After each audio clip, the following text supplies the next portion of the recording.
খেতে চাইছে দুধ চা প্যাকেটটা, এই যে প্যাকেট, এই যে পড়ুক, আমি তো করেই খাওয়াই, নিজে করে খাক।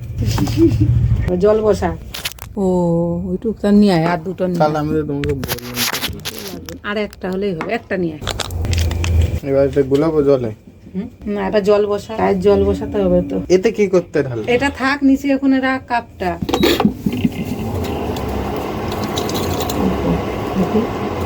দে একটু দে, দেয় না জল ফুটুক, জলটা গরম তো, হাত যদি পুড়ে যায়। আমি জলটা ঢেলে দিই, আমি ঢেলে দিই, যেহেতু হাতটা যদি পুড়ে যায় বলা যায় না। চামচ দিয়ে গোল, এবার নে চামচ নে, দিয়ে দে। জলের মধ্যে? হ্যাঁ ওই জলের মধ্যে, এটা থাকে দিলাম, দিয়ে দে, চামচ দিয়ে নাড়, চিনি দে, মধ্যে লেগে রয়েছে। ভালো করে গুলাসনি তো চামচ দিয়ে, তাহলে একটু ছেঁকে দিই।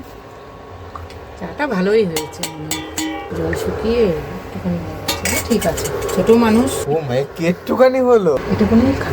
মা এই বিস্কুটটাই খাবো, এই বিস্কুটটা অবশ্য ভালো খেতে, তাই খাস না? আরেকটা নেই না। তো, এই দুটো বিস্কুট খাওয়ার জন্য আমি কোটায় ঢাললাম, আরেকটা নেই।